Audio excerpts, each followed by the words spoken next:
Good morning বন্ধুরা, কেমন আছেন আপনারা সবাই? আশা করি সবাই ভালো আছেন, সুস্থ আছেন, সাবধানে আছেন। আমরাও ভালোই আছি।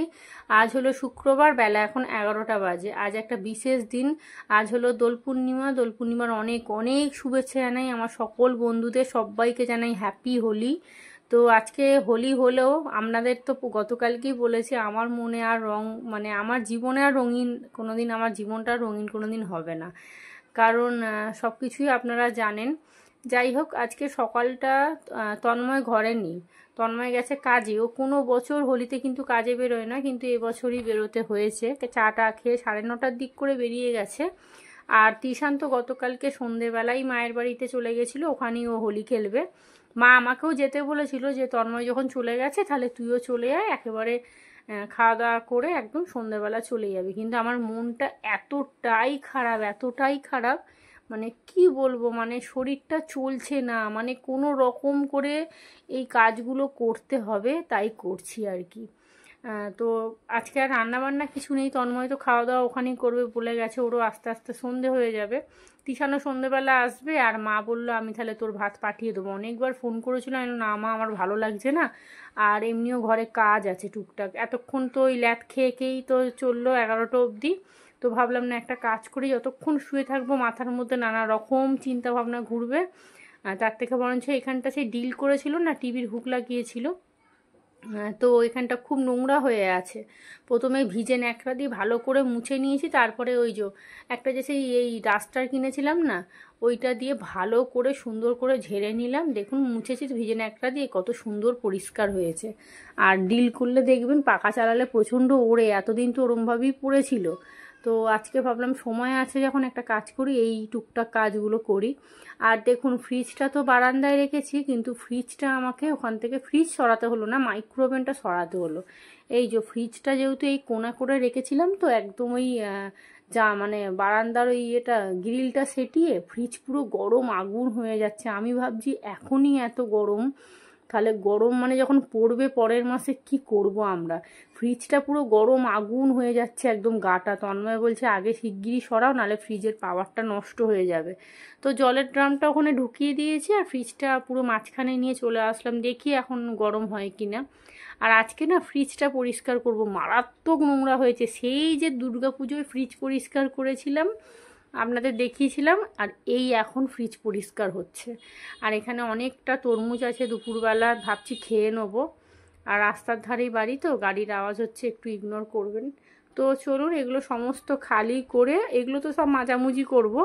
আর একটুখানি শ্যাম্পু বা সার্ফ দিই না, আমি শ্যাম্পুটাই দিই, আর নাহলে হ্যান্ড ওয়াশ আছে, হ্যান্ড ওয়াশ দিয়ে বালতি করে জল নিয়ে সুতির ন্যাকড়া দিয়ে ভালো করে মুছে, ওই ওখানে কি পড়েছে ওটা না, একবার সেই মেথি ফোটানো জল করেছিলাম মনে আছে, সেই ফেলে দিলাম। শরীর খারাপটা হচ্ছিলো, বললাম না প্রচণ্ড চুল উঠছিল, তো ওই মেথি ফোটানো জলটা উল্টে গেছিলো, সেই থেকে ওরকম পড়েই আছে। অনেকটা আটা মাখা আছে। আর এই ডিপ ফ্রিজে না একটা বড় মাছের মাথা আছে, কিনে রেখেছিলাম, এখন তো কখন কি রাখি মাথাতেও থাকে না। তো এই দেখুন কি সুন্দর করে একদম ফ্রিজ পরিষ্কার করে দিয়েছি, মানে কখন ধরে পরিষ্কার করলাম, সে উঠছে না জানেন, সাবান মাখিয়ে রেখে দিয়েছিলাম। আর এই যে এগুলো সব খুলে দিয়েছি, এগুলো সব মাজা ঘষা করে উল্টিয়ে রেখে দেবো, শুকনো হলে তারপরে আবার সেট করে দেবো।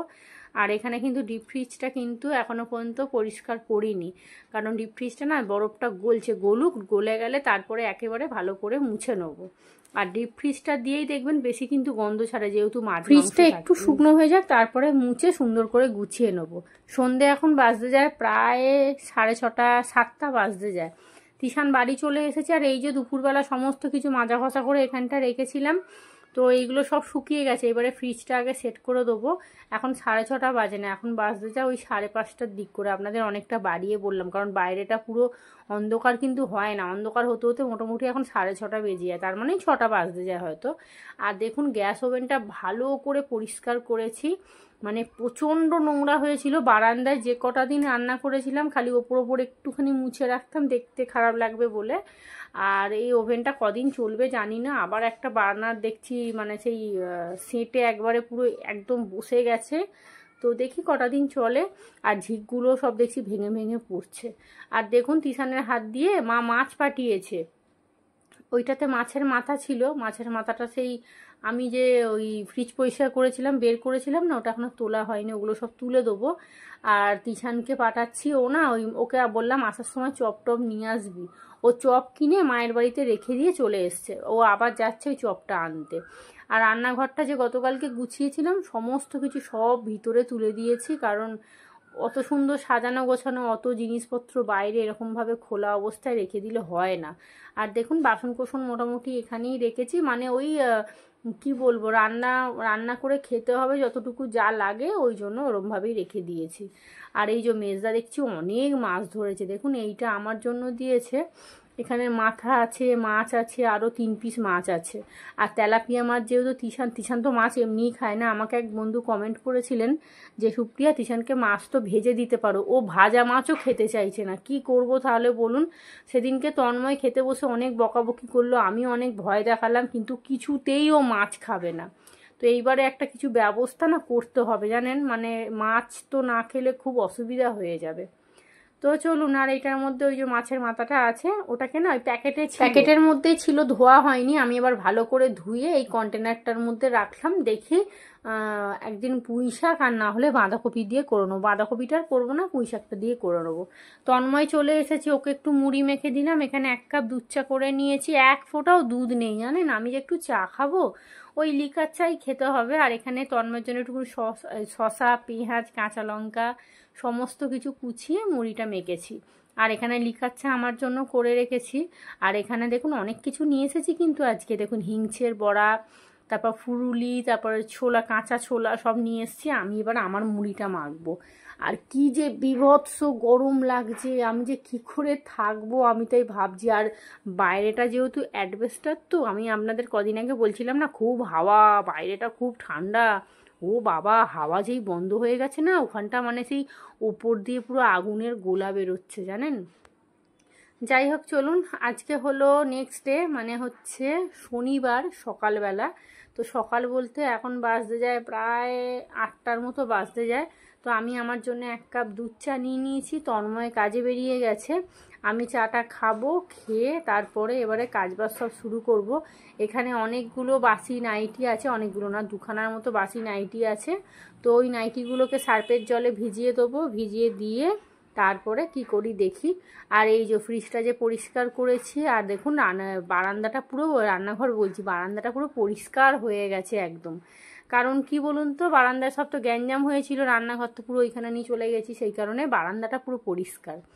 তো এখন বাজতে যায় প্রায় সকাল 10টা, 8:30টার দিক করে চা খেয়েছিলাম, 10টার সময় 3টে পাউরুটি 1 কাপ লিকার চা নিলাম।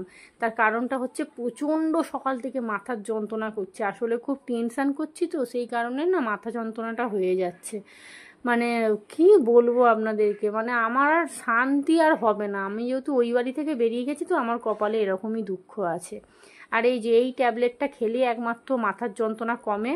চা পাউরুটি খাওয়া হয়ে গেছে, এবারে চা খেয়ে ট্যাবলেটটা খেয়ে শুয়ে পড়বো, যদি বেঁচে থাকি তো উঠবো, আর যদি মরে যাই তাহলে তো কমিউনিটি আপনারা পেয়েই যাবেন। তো চলুন এটা খেয়ে নিই, ট্যাবলেটটা খেয়ে ভাবছি আজকে এই জায়গাটা একটুখানি পরিষ্কার করব, মানে ড্রেসিং টেবিলটা আর এই জায়গাটা একটু গ্যাঞ্জাম মতো হয়ে আছে। তো বিকেল এখন বাজতে যায় প্রায় 5:30। সেই যে ওষুধ খেয়ে শুয়েছিলাম, মাথা যন্ত্রণাটা আস্তে আস্তে কমতে কমতে প্রায় 2টো বেজে গেল। রান্নাবান্না কিচ্ছু করিনি, তন্ময় হোটেল থেকে ভাত নিয়ে এসে খেয়েছে। ঘর প্রচণ্ড গরম, আমরা কেউ থাকতে পারছি না, মানে সকালে এত গরম, সন্ধ্যের পরে পুরো মেজে টেজে সব গরম হয়ে আছে, পাখার হাওয়া পুরো একদম দাউ দাউ করে জ্বলছে। তো যাই হোক, এই একটু আগে মানে জাস্ট 3টের দিক করে উঠে স্নান টান করে মা ভাত দিয়েছিল, ভাত এনেছিল, খেতে পারিনি, ভাত সব কন্টেনারে পড়েই আছে। আমি মুড়ি খেয়েছি আজকে, ওই মুড়ি চানাচুর ওই সব একটুখানি খেয়েছি, আর 2বার মতো লিকার চা খেয়েছি, যেহেতু মাথা যন্ত্রণা করছিল তো। আর এই যে ফ্রিজটা পরিষ্কার করেছি, ফ্রিজের মাথায় একটা কিছু দিতে হবে, আপাতত একটা ওড়না দিয়ে রেখেছি। ঘরদোরগুলো সব পরিষ্কার করলাম, মুছলাম, রান্নাঘরটা পরিষ্কার করেছি। আর আমি না এখন একটু যাব হচ্ছে সিদ্ধেশ্বরী কালী মন্দিরে, কারণ আমার না মানে শরীর মন কোনোটাই ভালো লাগছে না, মানে শুধু কি বলুন তো, একা একা বসে না, মানে কি বলবো, মানে খেতে ইচ্ছা করছে না, ভালো লাগছে না, খালি মনে হচ্ছে শুয়ে থাকি। আর খালি নিজের ভুলের মানে প্রায়শ্চিত্ত করছি বসে বসে, যে ঘরটা আমি কি করে ছেড়ে দিলাম, কেন করলাম, থানায় যেতে পারতাম, এখানে এই সব মাথার মধ্যে ঘুরছে জানেন তো। আর এই ভাড়াগুলো মানে একটা ঘরের ভাড়া 3,000 টাকা, আমি না এগুলো দেখে আরও অবাক হয়ে যাচ্ছি। তাহলে আমার ওই ঘরটা কত টাকা ভাড়া হতো, ঘরের মধ্যে জল কল সব কিছু আছে। তো এইগুলো মাথার মধ্যে খালি ঘুরছে। তন্ময় বলছে তুমি এগুলো বার করো, নাহলে কিন্তু তুমি অসুস্থ হয়ে যাবে। এই দেখুন মা এখানে ভাত, ডিমের ঝোল, বাঁধাকপির তরকারি দিয়ে গেছে। আর এই কালো প্যাকেটে ভাত আছে, ওই যে তন্ময় বললাম না হোটেল থেকে ভাত কিনে এনেছে। তিশান তো মায়ের বাড়িতে চলে গেছে, ওর বাড়ি মায়ের বাড়িতে পাঠিয়ে দিয়েছি, বললাম যে খাবি কি করবি চলে যা, কারণ রান্না তো করতে পারবো না। আর দেখুন না ফ্রিজও গরম আগুন একদম।